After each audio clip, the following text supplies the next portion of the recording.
Lovely, thanks Claire. Noswaith bach croeso I gyd, good evening and welcome all. Thanks for joining us this evening. We start with the first agenda item, welcome and apologies. Claire, could you share some apologies, please? Yes, Chair, we've had apologies from Councillor Rhys Owen, apologies from Councillor Sarah Evans, apologies from Councillor Vychan, and apologies from Councillor Graham Stacey. Thanks, Claire. I'm jumping between screens, so please bear with me. So as members will know, then Councillor Rhys Owen can't be with us this evening, but she's asked me if I can read out a statement on her behalf. So let me just jump along some of the apps that I've got open by her to find it. And I'll just read this out then. So Councillor Rhys Owen said, please accept my sincere apologies for not attending this evening's meeting, the last of an extraordinary municipal year. She doesn't miss many and disappointed to be with you, but she has a commitment that she's unable to rearrange. She'd like to extend thanks to all members of the Scrutiny Committee, elected and co-opted, for work and patience during the last year. It's been a turbulent year for us all, both professionally and personally, and she appreciates everyone's efforts to attend, challenge and contribute to our scrutiny meetings in a constructive and respectful manner. She'd like to thank myself and for the support that I've given since becoming Vice Chair and predecessor Councillor Wendy Lewis.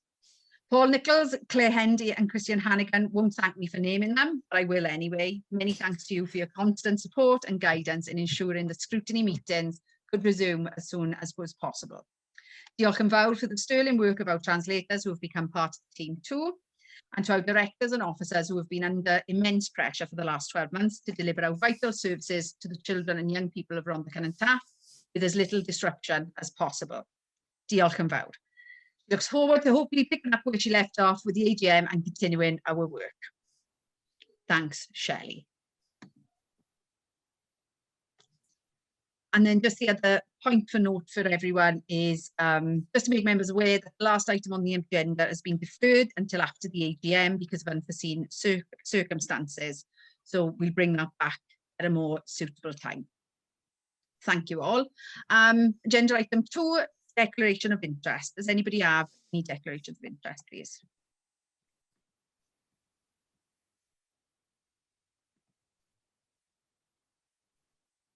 No, Chair. That's an easy one. Thank you all. Agenda item 3 then is to approve the minutes contained in your packs.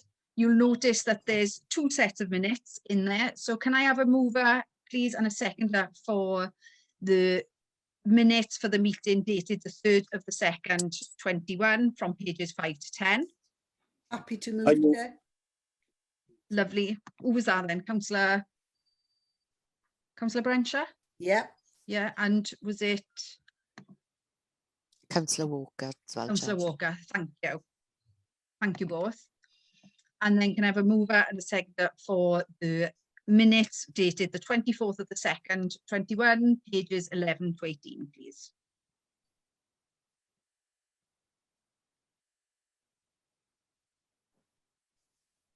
We have a mover? I'll move, Chair. Happy to second. Thank you. Thank you, Councillor Walker. And who seconded? Was it? Councillor Brenshaw, Chair. Second, yeah. Thank you. Lovely. Thank you all. And then we go on to agenda item 3, which is around the consultation links. Claire? Thank you, Chair. Just for members to know, consultation links are on the website with Welsh Government. If members have got any interest in taking part within the consultation links, if they could do so individually or message myself or the research officer who will take a look and take any suggestions forward. Thanks, Chair. Thank you, Claire. And then on to agenda item 5, COVID update from Education, and I'll invite Gaynor Davis, please. Thank you, Chair. This report seeks to provide members with some information about the most recent developments in education during the spring term in response to the COVID-19 pandemic. Section 4 provides the background to the spring term developments. You will all be aware, I'm sure, that Wales entered alert level 4 on the 20th of December, and schools in the spring term were in the main open only to vulnerable learners and the children of critical workers. Schools were required to update risk assessments and business continuity plans in preparation for the commencement of the spring term, so that they were able to keep learners and staff safe on school sites. Schools quickly put in place provision for vulnerable learners and the children of critical workers immediately from the start of term in the January after the Christmas lockdown period. A phased return of foundation phase learners then commenced on the 22nd of February, and arrangements for the phased return of learners in Key Stage 2 and years 11 and 13 then commenced on the 15th of March. Flexibility was offered to schools and crews in relation to years 10 and 12 from 15th of March as well, and Key Stage 3 learners were then encouraged to access at least one check-in in school prior to the Easter break. Vulnerable learners and children of critical workers continue to access face-to-face education in school during this period until their year group returned to school, and at which point they then access education with their peer group. Remote learning continued to be provided for self-isolating learners during this period, and for those year groups not accessing face-to-face learning in school. All learners, as you'll be aware, have now returned to school since the start of the summer term, and things are progressing well, with positive feedback provided from primary and secondary and special school leaders. Educational provision details are provided in section 5.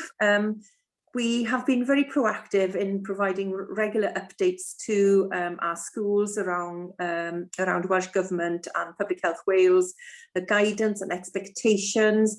More recently, we've also updated schools on guidance in relation to lateral flow testing for all school staff. You'll be aware that all school staff now have access to lateral flow tests, and also learners from year 10 and above at the time of producing the report, but since that time lateral flow testing has also recently commenced for Key Stage 3 learners. Our education staff as well, peripatetic teams and so on that go into schools also engage in lateral flow testing in order to mitigate risks further. The remote learning offer is detailed in section 5. On-site learning provision was available to the children, critical workers and vulnerable learners throughout the whole of the level 4 lockdown. You'll be aware of the provision that schools are expected to make in terms of remote learning, following on from Central South's update last term, but I'm happy to take questions on that should you have any further queries. Section 5.2 details the provision in relation to digitally excluded learners. You will be aware that we've undertaken 2 audits in relation to digitally excluded learners, once at the start of the academic. We also re-administered that, I think it was in December and also in January, so that we could assess if there were any continued digitally excluded learners. We've provided a total of 2,868 devices in 1920, and a further 2,570 devices were then provided between January and March of this year. A further 4,400 or so Chromebooks are also likely to be made available to Rhondda Cynon Taf learners in May 2021, and it is our intention to ensure, to strive to ensure that more EFSM learners access these devices once they are made available. Section 5.3 then details information in relation to examinations. You'll be aware that there are no end of year examinations for learners taking GCSEs, AS levels or A levels this year. Wales will have their qualifications awarded through a centre determined grade CDG model. Schools and colleges will be able to use a range of evidence to determine the grades to be awarded for their learners, which can include non-examination assessment elements, mock exams and classwork and so on. Qualifications Wales has worked with WJC and supported by head teachers on the design and delivery advisory group to provide assessment frameworks to support schools and colleges in developing their assessment plans, and each centre then determines a learner's grade. These plans then are quality assured by WJC to ensure that there is consistent practice across throughout Wales. I've also detailed in the report as well the appeals procedures that have to be put in place as well if any learners are dissatisfied with the grade that's awarded. Section 5.4 then provides an update on the business continuity plans, the guidance and templates that we have provided for all of our schools. They get submitted into the local authority and get quality controlled. And what that means is we're then well placed in the event of any change in lockdown measures nationally, or if there are local challenges, to step in and ensure that schools run as effectively as possible. You'll also be aware that we've provided very detailed guidance to schools on the safe reopening. We're on version 8 at the moment. It keeps getting updated as and when guidance is changed from Welsh Government and Public Health Wales. The schools submit their risk assessments to the local authority. Health and safety colleagues then review those, and whenever there's any significant changes in guidance, we request updates. So obviously schools ensure that all stakeholders get to view those assessments as well. Section 5.6 then details the management of confirmed cases in the local authority. Those procedures continue to operate really effectively. Schools, we feel very well supported with those processes. And section 5.7 then details the lateral flow testing processes and procedures. In addition to school staff at secondary level and primary level, and for learners at secondary level, we also provide kits, which we discussed earlier, to key staff, and staff in all Care Inspectorate Wales childcare and play settings are also provided with test kits directly from Welsh Government as well. Test kits for childminders and registered childcare play settings have also been distributed by the RCT childcare teams as well. Anyone testing positive using a lateral flow test then should undertake a PCR test within 24 hours of their positive lateral flow test. And this helps then to, diminishing the risk of people unwittingly transmitting the virus in our schools. And as we said, numbers at the time of writing the report was 6 confirmed cases in 6 school settings, and the data last week was really low, with only 3 confirmed cases in our schools. Section 5.8 then provides just a brief overview of attendance rates and the regulations and the changes that have happened. You will see the attendance in a primary level was really encouraging, 94% last term and 89.6% at secondary. And moving forward, obviously our priority is to get our attendance rates back up to a point that they were pre-COVID, so that we can ensure that children continue to learn. 5.10 then includes the free school meal provision data. You will see that there has been a steady increase in the relative percentage of children eligible for free school meals. It now stands at 25.03% in March 21 of the school population that are eligible for free school meals in Rhondda and Taf. Free school meals, obviously provision has been made for learners who haven't been able to attend school or who are self-isolating at a payment of £3.90 per day, and this has been made to parents and carers via back payments, which has been really well received, obviously, by vulnerable families. And that provision also continued during the Easter holiday period, and will continue then for those children who aren't able to attend school because they're self-isolating. 5.11 then provides a quick overview of breakfast club provision. We have allocated over 3,000 breakfast club places in the spring term, and obviously we've put a cap on numbers there to ensure that we safely deliver that provision, but that still remains very high in terms of numbers attending breakfast club when comparisons are made, I think, with perhaps with other local authorities across Wales, where I think that there has been a cutback in that sort of provision for health and safety reasons. Section 6 then provides all the guidance, letters, and so on that are sent out to parents, schools and so on to update them of any changes. There has been a lot of it, so I'm hoping that schools have felt well informed and supported in relation to safe practice and so on, and what they need to do to maintain continuity of learning and so on. I think, I hope that provides us a quick whistle stop, or not so quick whistle stop tour of key developments in education. Obviously you've been provided with termly updates. Hopefully moving forward now we might enjoy a period of relative stability with our schools, so I'm happy to be guided by elected members in terms of the frequency of these updated reports now, and wanted to draw your attention to the recommendations in section 2. Happy to take questions.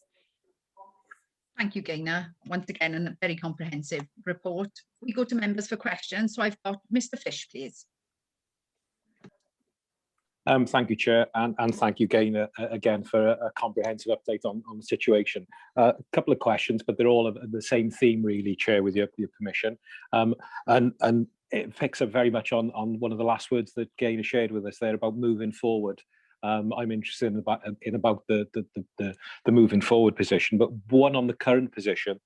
Obviously, the lateral flow tests have been a key element in continued safeguarding and improving learners in school. Obviously, it's a voluntary scheme. I just wondered whether there was any information available to say what the take-up has been around that RCT-wide, and whether there are any gaps in that should be of concern.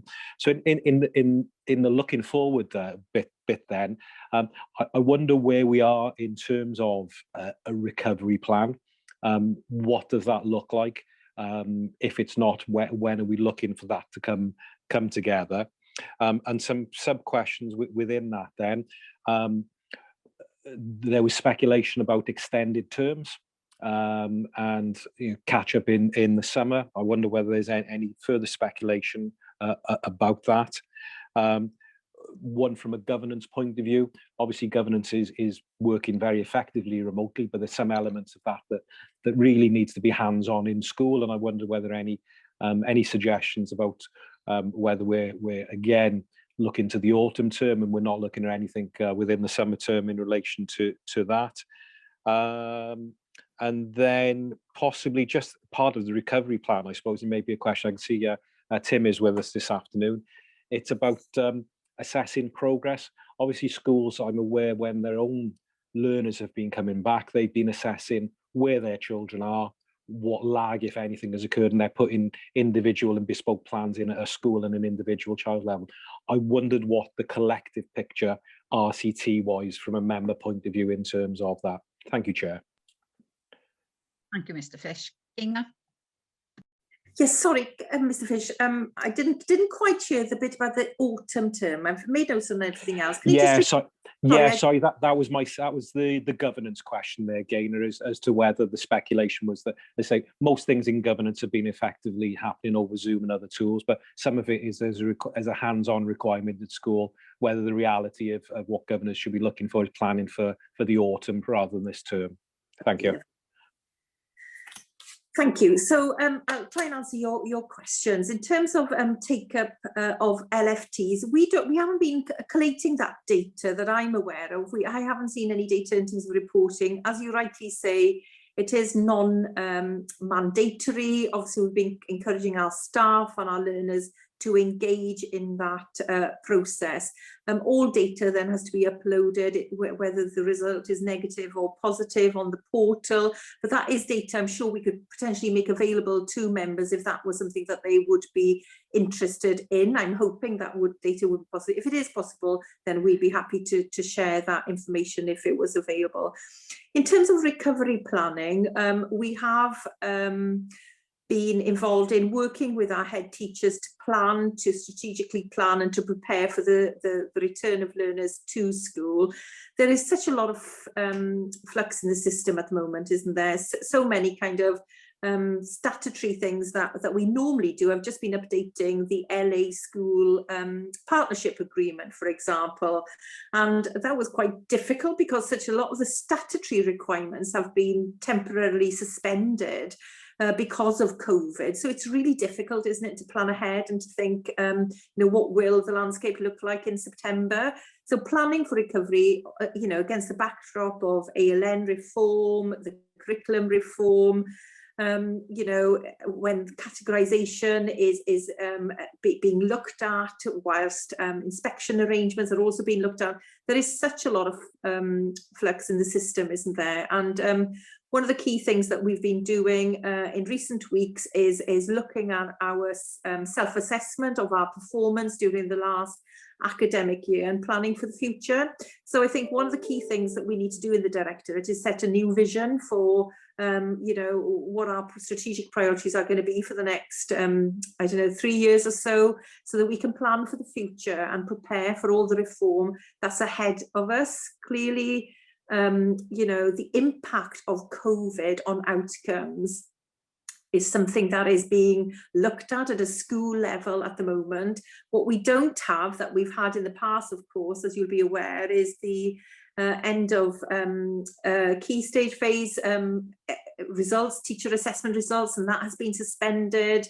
And the Minister has obviously given assurances around the performance of our schools and the data not being used for accountability purposes in light of the impact of the pandemic on outcomes for learners and so on. So we have to work with our schools at an individual school level. Obviously, our Commission School Improvement Service has a critical role in working with our schools to assess the impact of COVID on learners at the school level, and to ensure that the strategic planning does really tackle and address the issues that have been experienced, be it on literacy, numeracy, attainment, well-being, a whole raft of different aspects, really. The RRS funding obviously is something that has to be used effectively and have the desired impact, but I think it's not a case of one size fits all. Some of the things that you know, each school will be affected in different ways. And one of the things that we're exploring in partnership with Central South Consortium at the moment is looking at cluster-based literacy initiatives potentially, and looking at launching something where we can get schools to work together to really think about how we tackle the impact that COVID has had on our schools and our communities. From a local authority perspective, obviously, our key priorities are around that recovery aspect, the curriculum reform aspect, the well-being aspect, and ensuring, you know, that we have got really strong leadership in our schools to ensure that our schools continue to improve and our learners continue to make progress. In terms of governance, for now, I think meetings will continue to happen on Zoom. There have been many positive, I think, aspects that have been you know, realised as part of COVID, and the remote working, I think, for governors, where the engagement has been really strong in terms of in meetings and so on, and that's a real positive. And I think it would be such a shame to lose some of those positive elements as well. But obviously we need to look to the future as well. So I think this term is going to be really critical in keeping an eye on the data and the COVID rates in schools, and to think about next steps. But yeah, I think even in the termly meetings that I've had with our governors, the attendance has been really strong. So I think that's important to build on those successes. Assessing, in terms of assessing progress, baseline assessment tools, each school will use measures that's appropriate to them. Really, we haven't advocated a particular approach per se, but obviously the data is something that we will continue to be looking at, but we'll be looking at that at a whole school level rather than an LA level, given some of the challenge, you know, the relaxation of some of the requirement to report on end of year outcomes and so on. Tim and Sarah, I don't know if you want to come in there on some of the outcome aspects. Yeah, I'm happy to kind of, I can only kind of echo your thoughts really, Gaynor. As Mr. Fisher's kind of pointed out, I think, you know, schools are very concerned now with trying to determine what are the deficits, but they will be very different depending on the locality of the school. The RRS funding, as Gaynor has said, is there for schools to use effectively. I think the message that I've had in conversation with head teachers is this identity of less is more. Try to do less things and do them really well and make a difference before you start to try and tackle every single thing. So a lot of our schools in their RRS plans have talked about the well-being of our pupils, which is vital, because if you have a strong sense of yourself, then that enables you to be a good and strong, effective learner. Mostly when you look at their plans, their focus is not only well-being, but the emphasis on literacy, which I think again echoes what Gaynor was talking about, our kind of thought process moving forward about developing some form of literacy strategy that will embrace the whole of the local authority. But again, it will be very much for schools to determine what best suits their kind of need. But again, Welsh Government obviously removing the need for moderation this year, because that's not happening, that's been suspended. But schools are being encouraged to look at Curriculum for Wales and to use that time that they would have dedicated to perhaps identify where are the kind of the strengths currently, being mindful of the fact that perhaps Curriculum for Wales has had a bit of corruption, bearing in mind it's 2022 now, so it's not that far away, but just trying to encourage schools to look forward and try to plan effectively.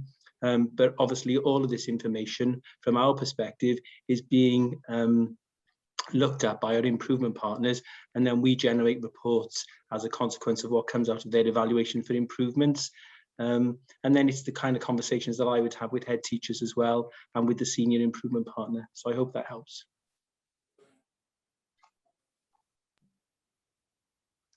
Thank you both. Do you want me Councillor French, please. Oh, sorry. Did you? sorry. Sorry. Go on. If you'd like me to add on to that, because the assessing progress, and Councillor Fish, I just wanted to reassure members that progress meetings still do happen at an individual school level. Gaynor mentioned that progress now is assessed at individual level rather than the LA level, and schools have been baselining and assessing progress right from September. So when children returned to school in September, baselines were done in terms of the deficits that may have happened during that first lockdown, and they have continued to be assessed when it's appropriate, obviously, due to the other lockdowns that we've had and fire breaks. In fact, I was at a school today where they're on their third assessment of some basic literacy skills with children, and they assess on a regular basis what the intervention is needed at individual pupil level as well. So they are looking at their own recoveries. It was quite interesting to see that some of our schools are reporting that regression in the basic skills is not as bad as we thought it might be. While progress is not as evident as we would like, and under a normal year we would expect, the regression isn't as large as we had anticipated. Thank you for that. Chair, can I just make two, they're not additional questions, just two comments in relation to those, Yes, those please. responses. I wasn't sure whether Gaynor just wanted to mention about the extended term thing. That was the only one question that wasn't picked up on. But just in terms of comments on those two, and thank you, as Gaynor rightly said, there's a tremendous amount going on amidst COVID recovery and all the other things that come in. And as you know, there was a sort of a Wales Ride request where the curriculum needed to be moved back another year. That's not happening. ALN, etc., etc. I'm not quite sure from what Gaynor has said whether I'm wholly not convinced. That's the wrong word. I don't know whether I'm satisfied that there is an active recovery plan in development as a bespoke piece of work. There's all these issues going on, but I don't know whether that's all being tied together under the umbrella of a unique recovery plan. And that's just a comment. And secondly, again, in relation to the additional comments then about assessment and baselining and again, accepting that those are going to be individual to schools very much and bespoke to them. I suppose my hesitancy at this level, at scrutiny and member level, is us having that RCT picture. So, because we are responsible for all of RCT, not the individual schools, and it's the mechanism by which we can be satisfied and hold to account and influence any support that needs to be made there. But I know we've expressed these hesitancies before with regards some of the data that wouldn't be coming to us regardless of COVID, the change in the data submissions and how we do that at a strategic level. But I'll pause there. They're just observations, and it was just that one remaining question on the extended term, Chair. Thank you. Thank you, Mr. Fish. Gaynor, do you want to come back in?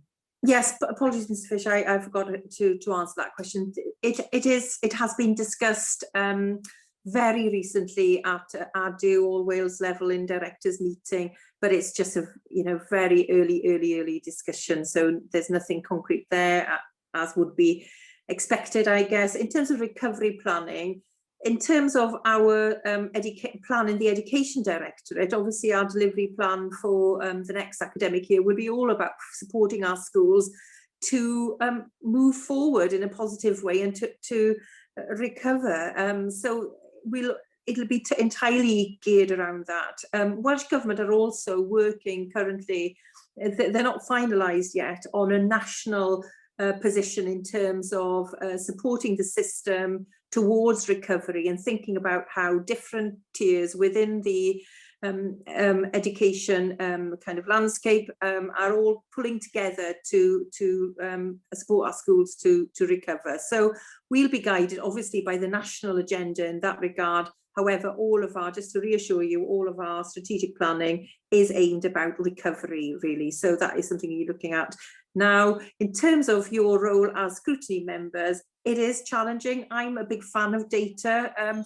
It's not something I feel comfortable not being able to report and aggregate that data and look at it and scrutinise it. So it is challenging, but hopefully, as we move forward to a new academic year, with reforms ahead of us, that would be a slightly different position. But I don't think that's going to be the case after the examination results in the summer for obvious reasons, really. So that's where we're at. Yeah, thank you.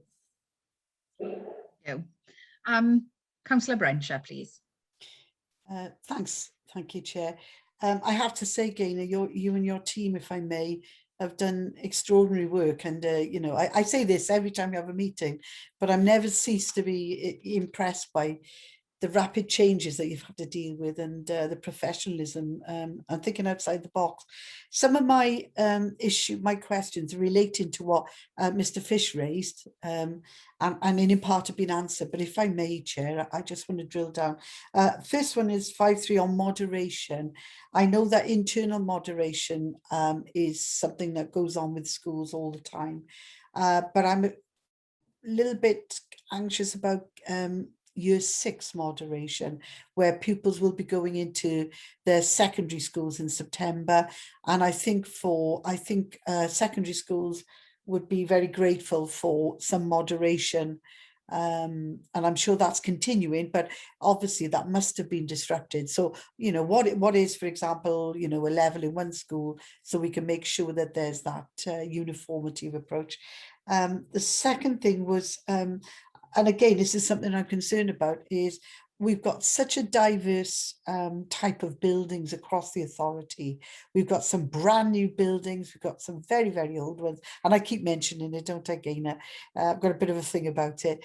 And the ventilation will differ significantly in some of these older schools in particular. So I wondered if we've got some sort of budget aside for some long-term structural changes to buildings and certain future planning for buildings, because I suspect this won't be the last we'll see of COVID.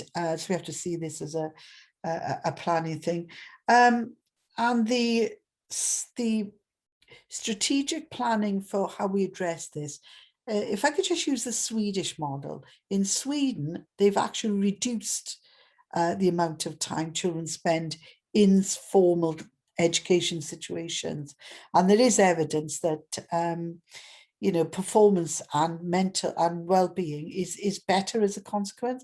So I would just ask, we live in a beautiful area, we've got pockets of excellent parks and so on. Yeah, have we got a strategy which includes summer schools? Because I don't think in terms of staff well-being or pupil well-being, actually bringing them in for a longer term into a physical classroom is helpful. And can we look at the outdoor classroom approach? As long as there are literacy activities and oracy activities with adults in an outdoor setting, a lot of these issues for children in terms of their well-being and their education could certainly be addressed. And finally, there is a finally, really honestly, the ALN and all the other initiatives. I've spoken to a number of teachers, that not the schools I'm the governor in, because I've already had long conversations with them, but a number of they're actually people I used to teach who are now teachers. Some of them are actually thinking of leaving the profession, especially those that have been given ALN responsibilities. They are buckling under the pressure because there doesn't seem to be any movement on additional time for ALN.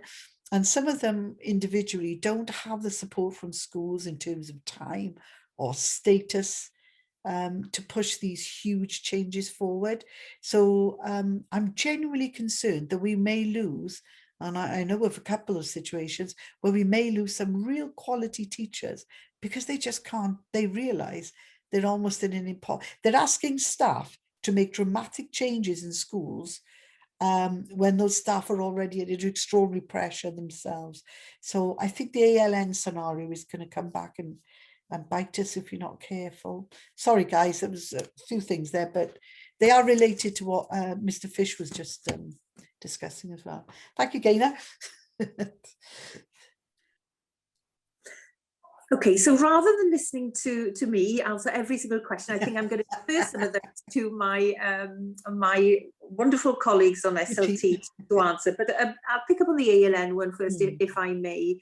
I think it might be helpful. I don't know if there would be an appetite for this. Clearly, the ALN Act of 2018 is going to be implemented from September. Now, Kerry Jones did discuss that, didn't she, recently in scrutiny committee?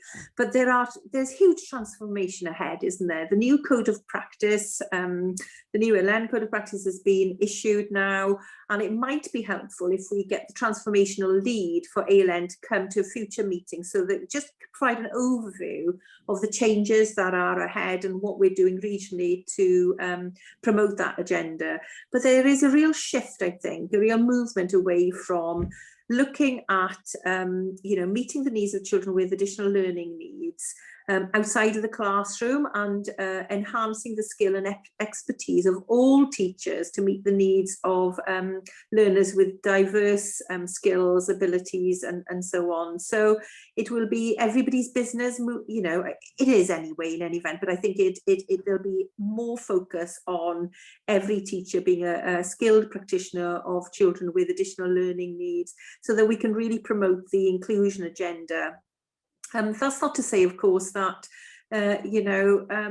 it's not without its challenges sometimes, depending on the nature of the needs of the children. So there is an intensive training programme, professional learning offer that is available to upskill our staff and our schools in terms of meeting the needs of children with additional learning needs. We've just come out of secondary head teacher meeting this afternoon. It was on the agenda. ALN transformation is probably something that's going to be a standing item on all school leaders' agendas. And I think, it's something that's a source of anxiety as well, and a source of worry. We are lucky in RCT in that we have a lot of specialist provision compared to a lot of our neighbouring authorities. We've got 44 learning support classes, 4 special schools, and 2 pupil referral units. So we are well placed to meet need. But that's not to say, after the year that everybody has experienced, that it's not without its challenges. And I know some young people are really struggling to reintegrate back into school after such a long period of time not being in school, even though we have made provision for vulnerable learners during that period. So I think we've got to invest in our teachers. Teacher well-being is something that is a national priority and a local priority for us. We need to retain the very best, don't we, in our schools, and that's something that is being supported at a local and national level in terms of ALN. In terms of ventilation, school maintenance programmes, Andrea will, I'm sure, be delighted to answer that, and perhaps Tim and Sarah can pick up on the moderation question that you've raised as well, and how we use the outdoor space to foster and encourage learners, because there is a lot of good practice happening in our schools in terms of making effective use of outdoor space. So I'll hand over to my colleagues if that's okay. Andrea, I don't know if you want to kick off with the ventilation. Yes, thank you, Chair. Right, Councillor French, in response to your question, we did do a quick exercise with all our schools to check the ventilation, and in the guidance we've got some comprehensive guidance on ventilation, and obviously this links into the Health and Safety Executive. There's some really good simple advice for schools on improving ventilation in schools. Lots of it is simple, you know, making sure that we have windows that can open for a start. So lots of schools, some of our Victorian schools have got the big old windows, the sash windows at the top, and some of them have been stuck. So we've gone through, we've had our maintenance team making sure that they can be, you know, they can be open. There's a nice natural flow of fresh air into classrooms. Where we've got some spaces in some of our schools where there isn't any windows, what we are looking to do, and we have done, we've started a rolling programme of putting some mechanical ventilation in to get that cross flow of ventilation into some of these spaces. But currently those spaces that don't have very good ventilation, we've taken them out of use. We've told schools, partly risk assessments, if you can't ventilate a space, please don't use them for the current time. So I'm really pleased to say, mind you, we've just been awarded some funding from Welsh Government. So we have got £3.5 million that we're going to invest in schools now on repairs and maintenance. And lots of this is going to be improving ventilation in schools as well. And we're actually going to spend quite a substantial amount of money on canopies outside. Just before Easter, Welsh Government, they literally give us a month to spend £414,000 on outside canopies.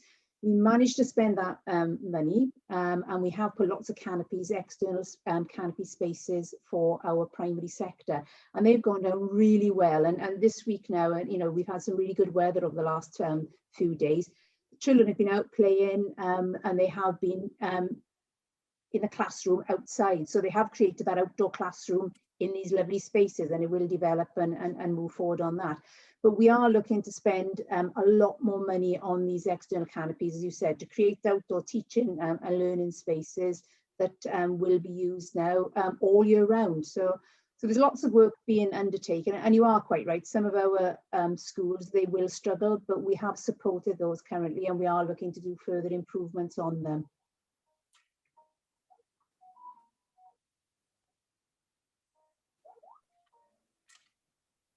Thank you both. Does anybody else want to come in?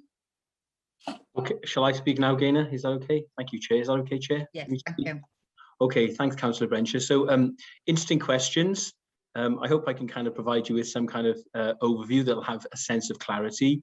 So obviously, since we've been in this pandemic, the Minister, Kirsty Williams, kind of suspended the actual curriculum to a best endeavours entitlement. And I know all of our schools have worked really hard to try to ensure that we've kind of tried to keep pace with our children.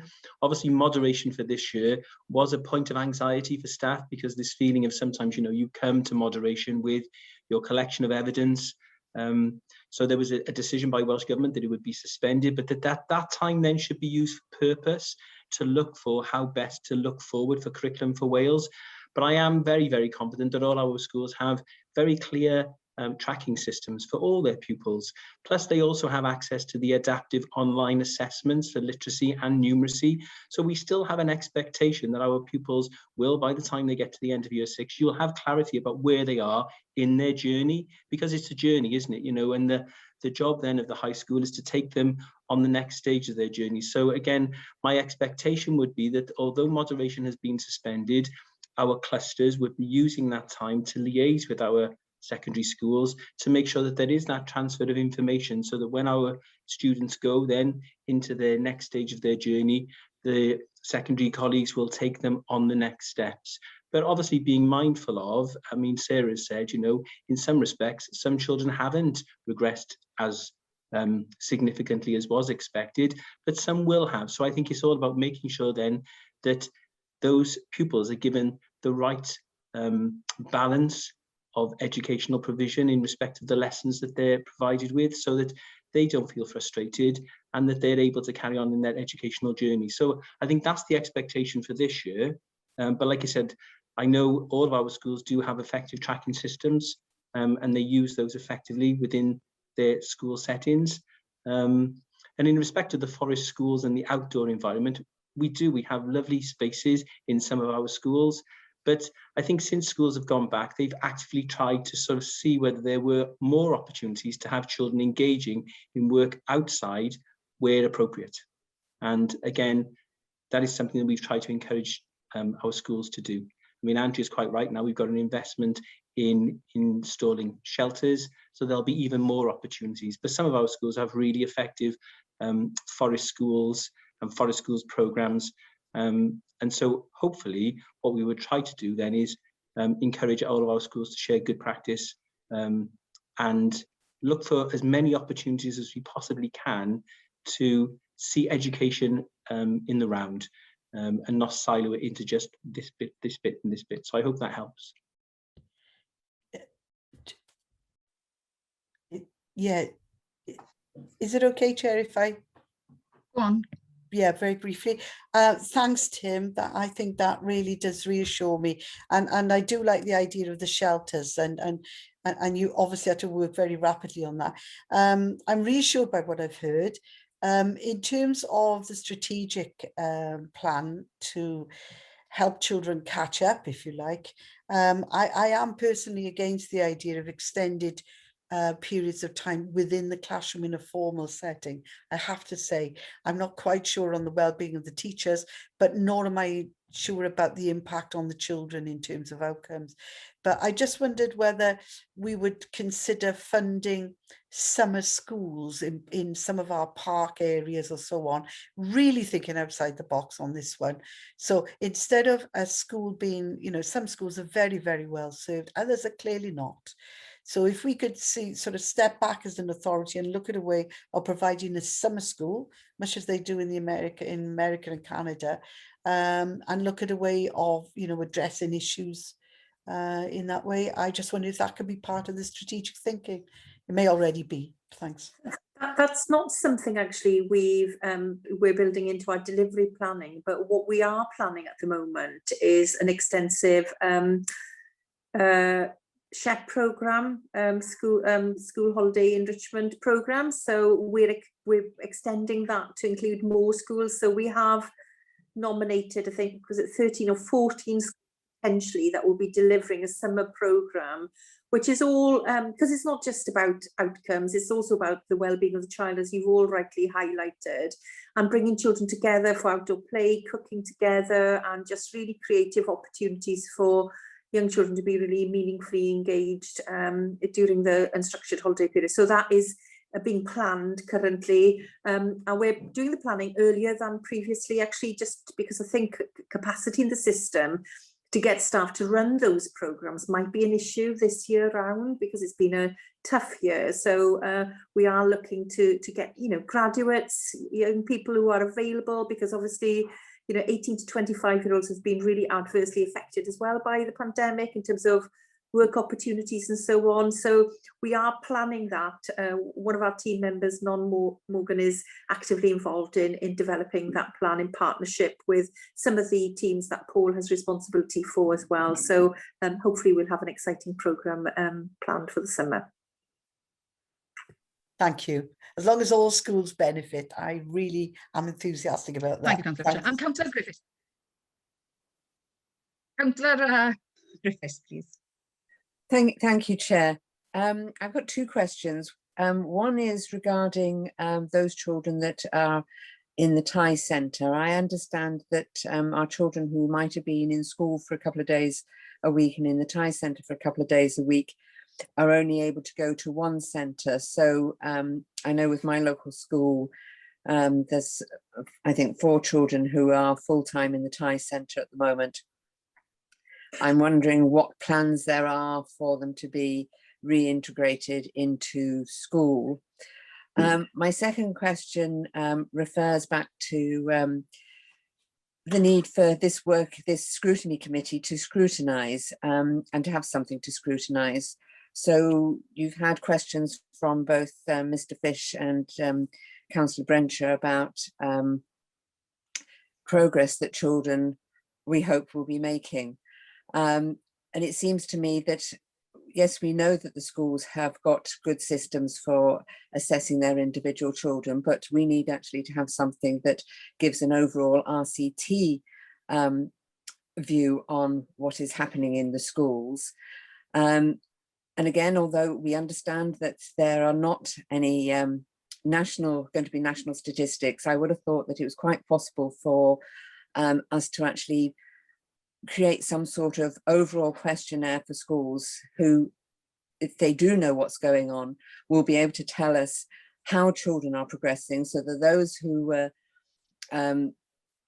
who had made no progress during the period at home, and how much progress they will have made over this term and possibly next term. So I'm not saying that I want something immediately, but I do think that by January 2022, we should be able to have some information that we can actually look at as to what progress is being made and how schools are actually are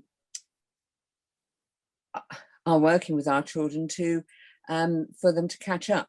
So, as has been said, you know, so we know that these individual schools will be doing this work, but we are the scrutiny committee and we need something to scrutinise. So I think we actually need some information to come out of the education department to tell us that. Thank you, Chair. Thank you, Councillor. Gaynor, would you like to come back on that? Yes, so in terms of the EOTUS provision, I think the pupil referral provision and children on dual placements, I think the challenge there is about mitigating risk, isn't it? And avoiding the mixing of bubbles and the risk of COVID transmission. So I think off the top of my head, in terms of the most recent Welsh Government guidance that's been taken, I'll have to double check, and I can do that during the course of the meeting actually, because I can just check online or whatever. The position that's been is that it needs discussions really between the homeschool, the specialist setting, and the parents, and to you know, make a decision based on an assessment of risk. You know, if something is going to have an adverse impact on the child's well-being, then obviously that needs to be risk assessed and a range of factors looked at. But clearly the advice before the Easter break was around we need to minimise the number of settings that learners attend. The same applied for you know, children attending care groups before coming to school and breakfast club and so on. And where possible, we've always looked at keeping children in their year group bubbles. Clearly, if you've got children coming from different settings, you are introducing further risks into the school setting. So it really is about assessing risks and looking at that within the context of the national position. And the national position was very much around you risk assess it and you mitigate the risks as much as possible and avoid the transmission. So we have had some queries about it, and most of the schools, I've got to be honest, are happy with that position, but that can't happen indefinitely because it does adversely impact on a child's well-being in the longer term, because obviously they benefit from attending their local community school as well, and the relationships and the friendships that they've got in those settings are critical, and they need to have that sense of belonging to their home school as well. So I think it needs to be a balanced approach. So whatever guidance we provide our schools is very much based on the Welsh Government position. Now, going back to your question about you know, judging as a scrutiny committee, how you can make informed decisions about the you know, the progress of learners across all of our CT, it's challenging, isn't it? At a time where the normal kind of target setting procedures and the reporting on outcomes, the national assessment data that we have historically had available or whatever, are kind of temporarily on hold in terms of reporting and so on. And that does make it difficult then to share that data rather with you, and for you to hold us to account about the outcomes in our schools.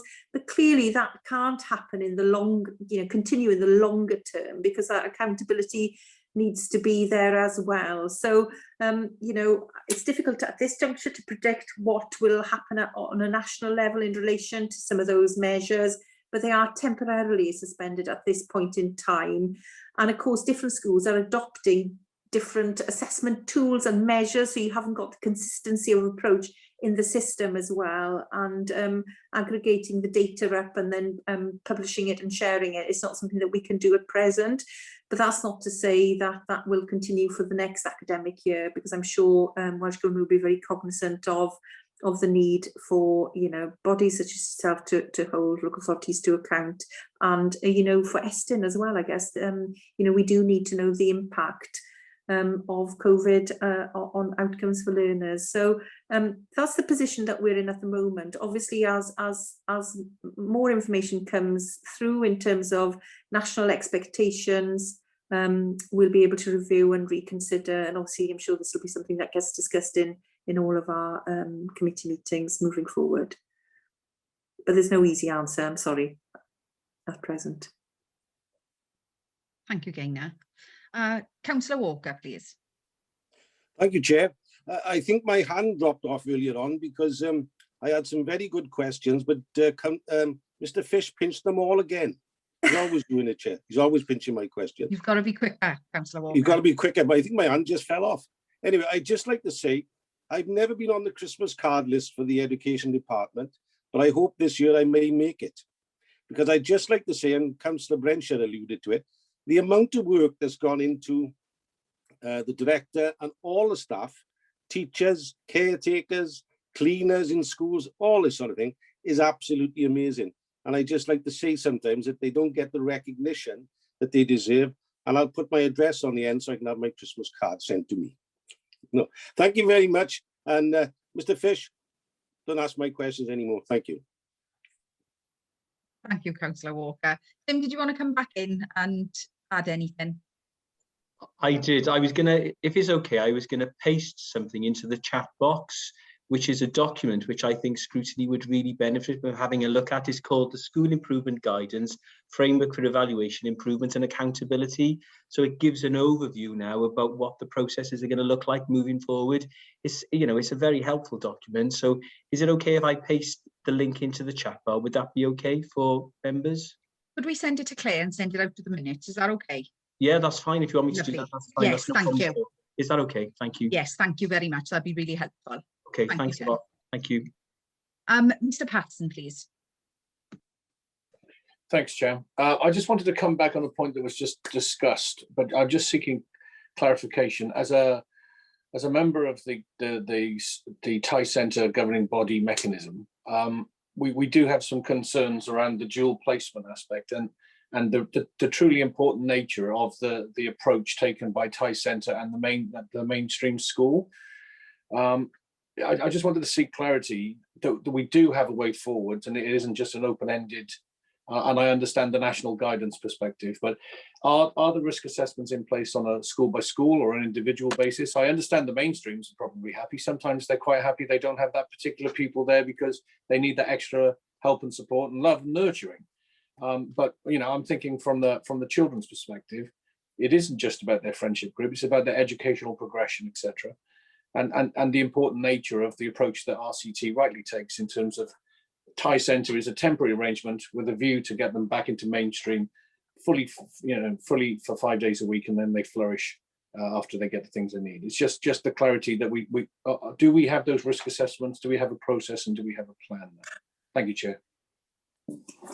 Absolutely, we do have, in terms of risk assessments, obviously every school and every school governing body has to sign off the risk assessment at an individual school level, and part of that would be about looking at the context of the school, and so if they had a school had a number of learners that were on dual placements, then you'd be expecting some reference in the risk assessment to that arrangement and what steps would be taken to mitigate risks. In terms of I guess the provision on offer in Tie Centre, you know it's an excellent provision in any event from a learning and a well-being perspective, particularly as a setting that achieved excellent judgments in their last inspection. But as somebody who's probably spent the majority of her working career working with children with additional learning needs, I totally understand where you're coming from. And for our parents who want to see their children having opportunities to, in a specialist and in a mainstream context, I think for us, the priority has been about keeping children safe. First and foremost, and I think whilst we're in this transitional point of, we've only just been in a situation where we've had all of the children starting back in school. So we're in a position, aren't we, to really monitor very closely the impact of that on our COVID rates in our school settings and to assess. So it's, so far it's looking really, really positive. However, the conversations that the Head of Inclusion Services has been having with our heads who lead specialist settings and so on is around, that we would review it in this term and that we would, reflect our guidance to to ensure that it was in keeping with the Welsh Government position on this. That said, if a school leader came to us and said, or a parent would say that, you know, this was not in an individual child's best interest, and of course you do have to have individual risk assessments for children with higher need as well, then that would need to be looked at, because it is about mitigating all sorts of risks, isn't it? Because there can be a risk to well-being as well as health and safety and so on. So it's not something that's set in stone, it is something that is revisited and looked at. And I know Mr. Patton, that's something that you're passionate about, given your role as well outside of this committee. So it is reviewed, and our next version of the guidance will be issued shortly, and we will be reviewing all aspects as part of that. Okay, Mr. Patson. Lovely. Thanks, Gaynor. Thanks to everybody else who's contributed. Just one thing from me, if you'd forgive me, please. You mentioned about the CHEP programme and the enrichment. I just wanted to go back to, I think it was Sarah who mentioned about some of our, you know, children have regressed back, perhaps not as far as, you know, might have been thought. However, any step back isn't the way we want to be going. So I just wonder if, as part of that programme, if, you know, there's any activities planned, I suppose, that help to address basic skills, you know, because we know that they don't always have to be as formal as English and maths, and whether, you know, they could be incorporated into those activities as well. So, Andrew, you might want to come in here in terms of the criteria and eligibility for the SHEP programme, but it's all about learning, isn't it? Really, perhaps there might not be the strong explicit, because it is about a healthy eating programme, and as well, that's quite a clear kind of condition of the grant, really, about encouraging those healthy habits and so on. So there is a clear focus, but part of it will be about developing emotional intelligence, children's ability to work together, play together, and so on. But there may not be that particular explicit focus on literacy and numeracy that you perhaps would expect with a summer school or something of that description. Andrew, do you want to just mention about some of the eligibility criteria? I may have missed something in responding there. Yeah, certainly, Gaynor. The criteria is really strict on SHEP, and we've actually gone back to Welsh Government, because before COVID, obviously, it used to be called the Food and Fun, and it was about health and well-being, about having a summer programme, introducing food to children and healthy eating and getting them out in the fresh air, doing some exercise, etc. And that was the whole of the programme. But parts of the programme now we've gone back, because the criteria is a little bit too tight, and is about nutritional arrangements and how we now, moving forward with COVID now, try to do something a little bit different. So what we have said is this summer now, we've gone back. We certainly want to continue in the vein of getting children outside in the fresh air. And we're engaging in lots of partners, different partners than we would have done just on the aspect of food and our healthy eating. So, you know, Gaynor mentioned earlier on about liaising with colleagues in environmental services as well. So we've got some of the arts colleagues who run programs for us. So they're going to be doing very much some unique things with the children in learning, as in some of the arts, some dance. We will introduce some literacy. We'll introduce some maths as well into the program as well. So there's lots of different things we are going to put in, but we've had to go back to Welsh Government to say we can't. The grant conditions, you're going to have to bend them a little bit with COVID now. So those traditional programs of work and sort of like fun that you normally do are going to have to change dramatically. So really we've got an opportunity to do some different things and some exciting things now. And I think, yes, we are looking to do a little bit more, because you want it to be fun during the summer holidays. And some of the children do say, well, you know, we've been to school, or, you know, so we like to do a little bit of fun rather than just, you know, it's not school. We want it to be fun, but you want children to learn during this holiday period as well. So, and we're happy to share, you know, obviously we do normally come to scrutiny actually to share what we do in SHEP. So as soon as we get some more guidance from Welsh Government, as Gaynor said, we've got 14 settings. It is early days at the moment now, because we've waited for Welsh Government to come back with some of the grant criteria, and we're trying to get a bit more money out of them, to be honest, to do some more activities. So as soon as we get that, perhaps, Chair, that's something we can come back to Scrutiny Committee to share with you. Oh, thanks both. No, that would be really helpful. I think, you know, children and young people have been through a torrid year, haven't they? like many adults as well. But you know, whatever we can do to support them in all aspects would be great. Thank you all. Over to Paul, please, for the recommendations. Thank you, Chair. Members, recommendations at 2.1, 2.2 are to consider the verbal update from the Director of Education on the Council's most recent responses to ministerial announcements in relation to the COVID-19 situation, and to consider whether they wish the Director to report on further information at any future meetings. And Chair, I've noted that I think Gaynor made reference to the ALN transformational lead possibly coming to a future scrutiny meeting, and obviously the matter just raised there by Andrea. Obviously, there aren't any future meetings planned, so what we can do is work with the Chair and Claire after the AGM when we're putting together the work programme, and if members are happy, we can incorporate those two items into the future work programme. Lovely, thanks, Paul. We just go through the roll call.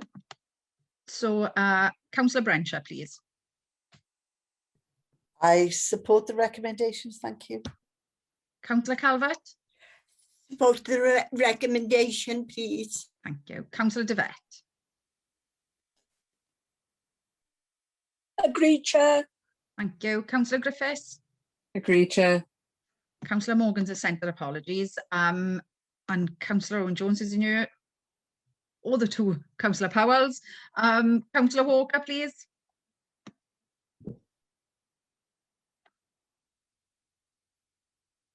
I'm always last, but I agree. You're not last, Councillor Walker. Mr. Fish, please. Approved, Chair. Ms. Nichols. Tina. And Mr. Patterson, please. Agreed, Chair. Thank you all. And we'll move on to agenda item 6 and Children's Services COVID-19 Recovery and Contingency Planning Update. If I can invite Annabelle Lloyd, please. Thank you, Chair. Good evening, Scrutiny Committee members. Just really to run through the report that we've provided in a very similar way that you've received the one from Education. The purpose of this report is to update Scrutiny Committee in relation to our recovery and response to the pandemic and our contingency planning. There's a little bit of information in it about forward planning as well. As was highlighted by the Director of Education, you'll remember that our last update was just prior to the announcement on the 19th of December of entering into Tier 4. Scrutiny Committee members will be aware also that we have a blueprint about how to respond, and existing guidance was updated in terms of our response at that point. Really, actually at point 4, there's a little bit, sorry, has my sound gone? I can hear, I'm all right, okay, sorry about that, Chair.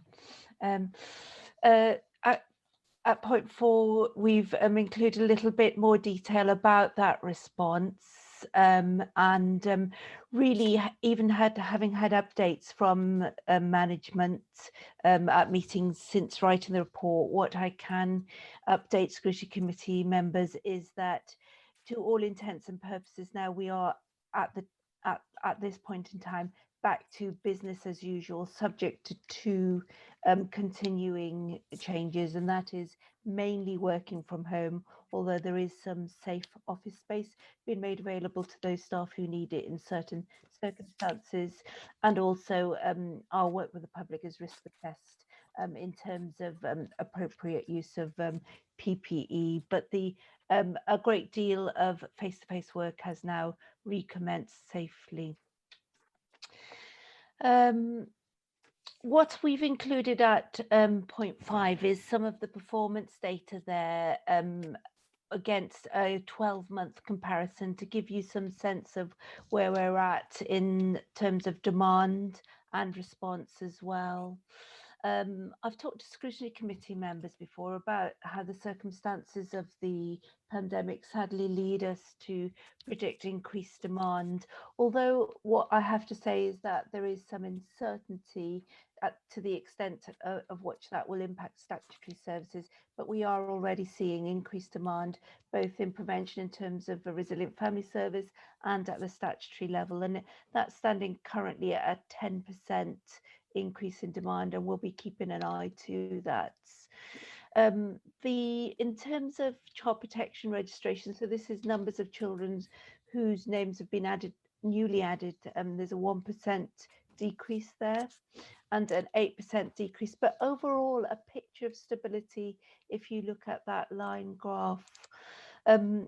Just like to bring to your attention that decrease, 17% decrease in the number of children who newly became looked after over a 12-month period. Scrutiny committee members will be familiar with the range of work that's in place to make sure that every opportunity is afforded to children and families to stay together. And it was always our trajectory to try and reduce numbers of children safely becoming looked after. So positive to see that. But I'm also looking for some assurance work in the year going ahead to make sure that those critical points of decision making, we're making safe and appropriate decisions at the right time for children. In terms of the overall count, you'll see that change then, that again, small change, 717 down to 695, which represents an overall 3% decrease. Distance travelled in the right direction, and to give you the Welsh comparison, Welsh Government are just doing their round of data analysis in terms of reduction expectations across the 22 authorities and are indicating an overall 1% increase across Wales. So positive to see some of these changes, but we will keep our eyes to that because again, it can change over a fairly short period of time, and some of that increased demand at the front door. We will, of course, be working intensively with those families, with partner agencies, but we will also want to be making sure that our safeguarding duty is not diminished in any way. We've discussed previously at the Scrutiny Committee the decrease in terms of demand around adoption. Again, something that we're monitoring at the moment and attributing to some of that really positive work around safe reduction of numbers of looked after and some increase in terms of care plans of children being placed with relatives or as part of reunification being placed back with parents as well. Okay, and we can see that increase. It's a small number, but it's there in that line before, following on from that. When we look at the profile of numbers of children who are looked after, we need to, in terms of their age profile, anticipate an increase in numbers of care leavers who need support. We also are monitoring very closely the well-being of care leavers as well, and there is a change there around numbers of care leavers engaged in education, employment and training, something we've been working on this week actually. I hope it's helpful for Scrutiny Committee members to be aware that in addition to the pandemic response and the ways in which staff have responded to new concerns, adjusted their models of working, done everything they reasonably can in terms of involving families either in face-to-face where that's appropriate or via video call. We have carried out some service development and service improvement work, and we've included there and highlighted the work behind the workforce strategy. As Scrutiny Committee members will be aware, recruitment and retention are really key issues for us to be making some progress on. A Staff Wellbeing Week was held in December, and as part of that workforce strategy, we'll be stepping up our focus on staff wellbeing as well.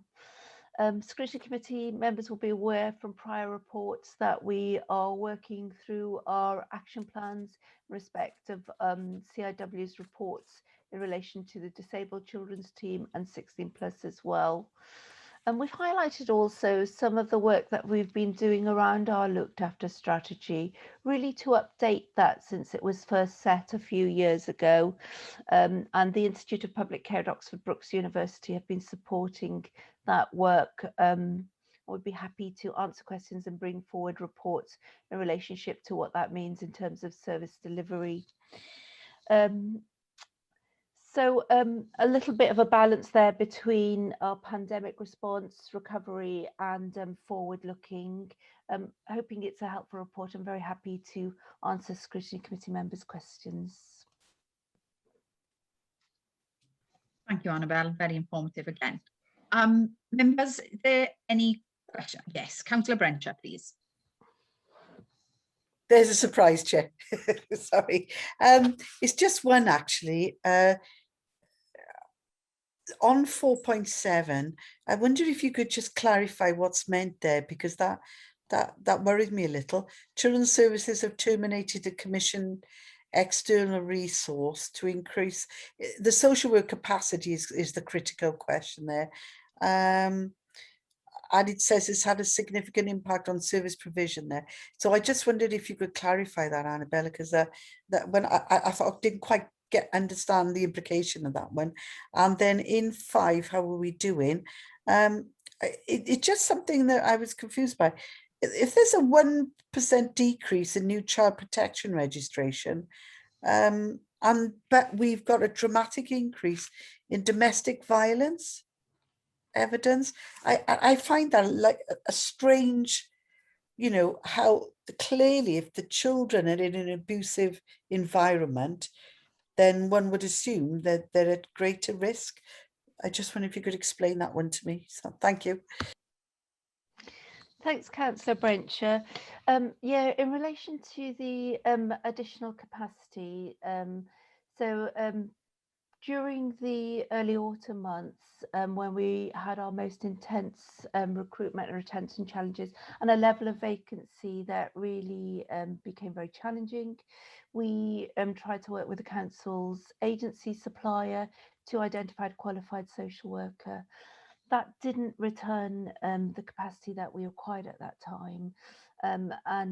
There is certainly a challenge in terms of accessing numbers of suitably experienced qualified social workers in South Wales, with a number of authorities really fishing in a small pool.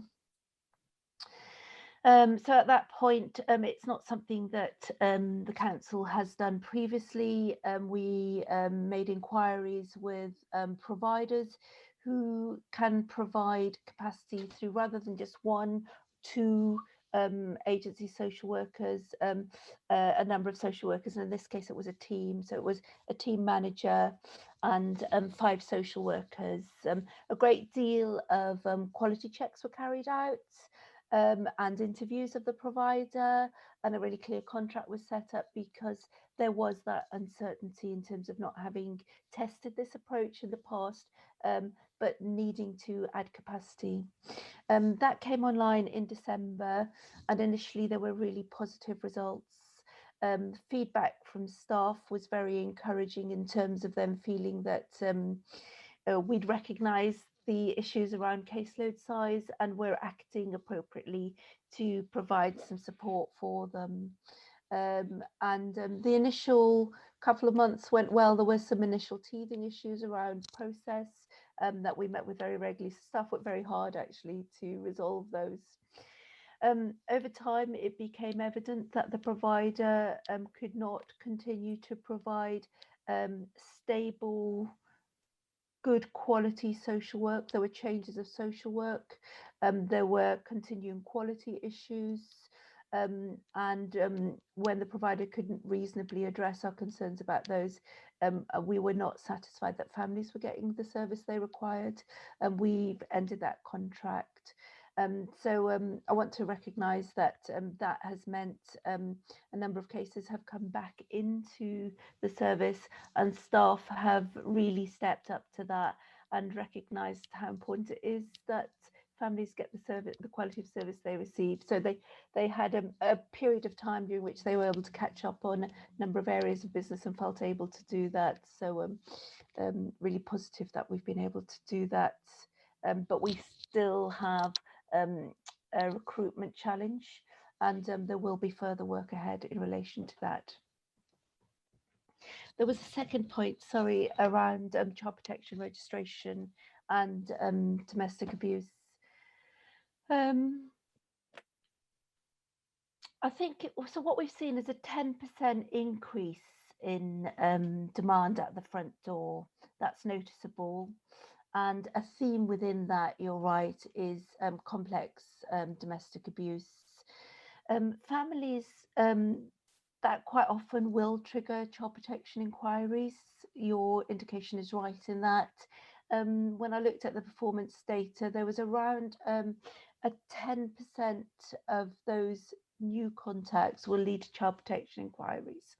And of those that go on to child protection conference, there's only 3% that don't get registered. So there's some reasons to have some level of assurance around decision making there.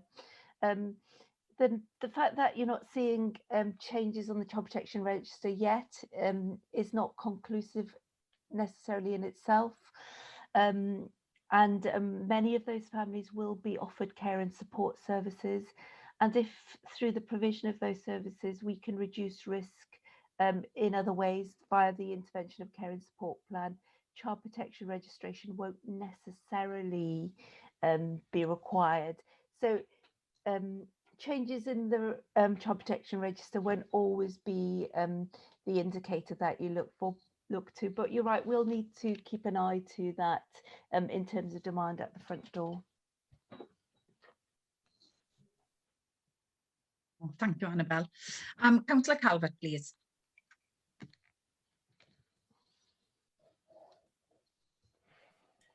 Thank you, Chair. My question is around page 36. It's around care leavers not engaged in education, employment or training. What happens to these children? Can you explain that, please? Yeah. Thank you. As part of planning for looked after young people at the age of 15 years, 9 months, we'll start talking to them about the future pathway plans, and schools will be talking to young people before that age as well. If we find that at that, the other thing is that the council has got a provision called Care to Work. So that means that those care experienced young people will be supported and encouraged in a range of interventions that will improve well-being and prepare them for sort of the workplace. I'm meeting with that team in the next couple of weeks because I'm very, very aware that the world of work that they'll be stepping into is now a much harsher work environment than it was in terms of the constraints around the workplace and availability of work mainly, to be honest. So we will need to step up that support in terms of Care to Work, and looking for across the council and partner organisations to support us in corporate parenting work in making workplaces available to care experienced young people. So those young people who are not presently in education, employment and training will have support via the Care to Work team to encourage them to think about their options, prepare themselves, make sure that their well-being in terms of accommodation, emotional well-being and the support that they have is putting them in the best place possible to be ready for the world of work. And we'll be looking for every opportunity to make that happen. Unfortunately, we do know that through working with some of our care experienced young people, that not all of them are ready for that. Some of their lives are still very much affected by the trauma of their earlier years, and despite interventions, will not be ready to access work. But we'll need to step up that in the months ahead now. Right, thank you. Thank you both. Mr. Fish, please. Thank you, Chair. I just wanted to check whether Councillor Walker had any questions before I pose mine. Hello. Yes. Well done, Jeff. I'll take that as a no, Chair. Thank you, Annabelle, for the report. It was really helpful. I particularly like the, as a committee who's obsessed with data, that table of the snapshot of the comparison is really helpful and quite insightful. Two questions around some of the data there. I appreciate that for every increase, there's a correlating decrease in another column. So I understand that. So a specific question around the number of exits from CLAR, the 25% increase. I wanted to confirm: are those people who are coming to the end of their provisional 18, or people who've come out earlier as a children looked after, or is a combination of both of those figures? And then possibly that's just a detailed question. The larger strategic question, you've alluded to this in your presentation this evening, and as you said, you've brought to members before the continued pressure on recruitment and retention, and the focus on that. But obviously that is now against the backdrop, against a 10% increase in demand. Again, a member-led question, I suppose, is: are we satisfied that people in RCT are not in, as a consequence of these competing pressures, at increased risk? Thank you. Thanks, Mr. Fish. Yes, in terms of the exit from the looked after system, you're right. That increase represents numbers who become 18, numbers for whom there's been an adoption order made, and it's particularly praiseworthy actually that during the pandemic we've been able to move children on to adoption, because the ask of foster carers and adopters and staff in that around self-isolations and reducing households has been particularly significant. The other exit that we're experiencing is through reunification of families, really intense work with families where there has been change, and our judgment through assessment is that change has the potential to stand the test of time, and it's safe for families to be reunited. In our performance update today, service managers were informing me that they have identified an additional cohort of cases also where we will be applying to discharge care orders, where we have successfully carried out reunification programs. The other exit from the looked after system is where care proceedings conclude. And whilst we might have had interim orders during the lifetime of those court proceedings, at the point of care plan being accepted by the court, special guardianship order is the appropriate order, where relatives is the outcome, or sometimes no order where we've successfully managed to reunify families within the 26 weeks period of the court proceedings. In terms of capacity and recruitment and retention, it's a very real pressure. I will say that in full transparency to scrutiny committee members, and in terms of service, what I'll be talking about with heads of service and Paul as group director in the forthcoming weeks is what options there are to the council for increasing capacity if we continue to find that we can't access suitable qualified social work resources. Now, as part of the workforce strategy that we've identified there, we have to recognise that there are a range of issues we need to work on. Some of those are around the caseload size, looking at opportunities for working with colleagues with other types of qualification where that's appropriate and suitable. looking at making sure we've got competitive rates of pay. It is not just this authority that is dealing with that as a challenge. What we want to do is make sure that the offer we're making to the recruitment market is actually a very attractive one, just not only in terms of rates of pay, but in terms of the support, training and professional offer that we're making to social workers. The game changer, I believe, is in developing our own qualified social workers. So that's the other part that I'll be talking to colleagues about, is increasing the numbers that we're supporting through university to become qualified social workers. Very often those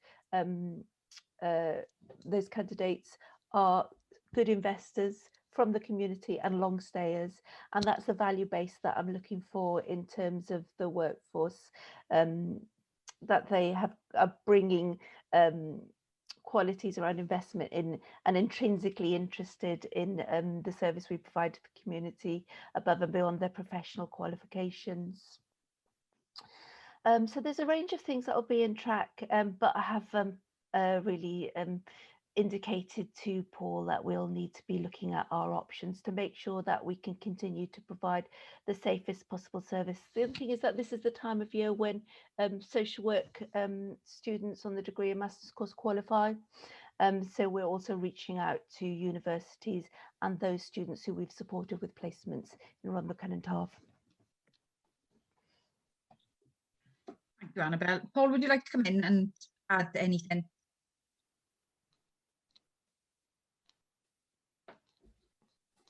Sorry, Chair, pressing the wrong button there. Thanks very much, Chair. I mean, Mr. Fish has raised a very important question, really, about the resilience and sustainability of our services and the risks that are associated with that. And as Annabelle has said, the recruitment and retention challenges we've got, the staff vacancies we've got, are a very real pressure. It's something that we're very much alert to, and I'm very much alert to, there are, as Annabelle said, it is an issue for not just us but other local authorities as well, and it's an issue across our group, really, of services in children and in adult services to a degree in different respects. With those pressures, there are of course risks, and we can't avoid that. They are, I think, at the moment managed risks, and very well managed risks.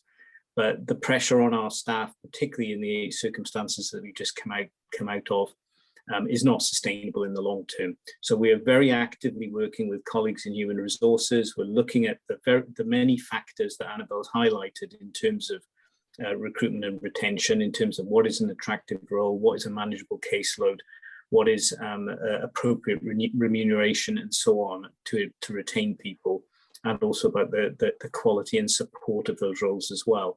So that is being actively looked at. We're taking steps to address it, and hopefully there'll be some significant measures in the near future to address those pressures. Thanks, Chair. Chair, can I just ask? Chair, can I just ask one supplementary? It's a very quick question. Yes, of course you can. Paul, has that identified risk actually now become identified on the corporate risk register? Has it got to that point?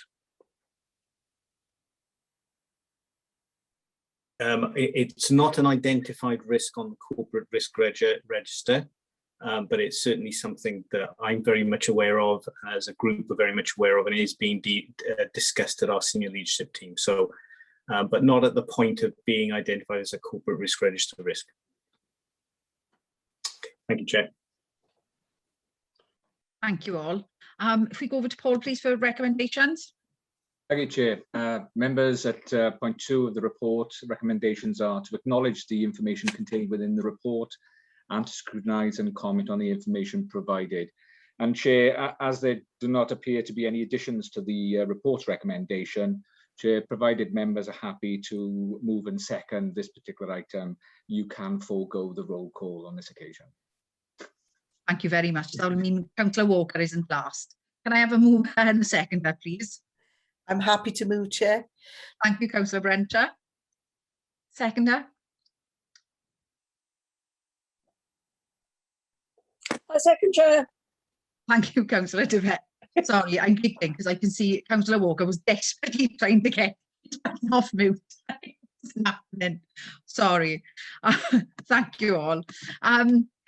Agenda item 7 was obviously the third report, but as mentioned earlier, then it's been deferred to an alternative date in the future. So if we move on to agenda item 8, which is review and close. So just by request of members, then obviously in the future, we'll have reports brought back from, I think it was mentioned about the ALN service and the SHEP reports. And that leaves me to say then, after a very informative meeting, and thank you to everybody for your contributions, I'd just like to say thank you to all members for their contributions during the last 12 months, certainly for being kind to myself when I come in as Vice Chair, and I'd like to wish members and officers all well going forward, and we will see what happens after the AGM, but hopefully we'll be back to doing our job. Thank you all. Is there anything else in urgent items? No, Chair, that's it. Thank you. Well, thank you all. Have a lovely evening and a safe journey home.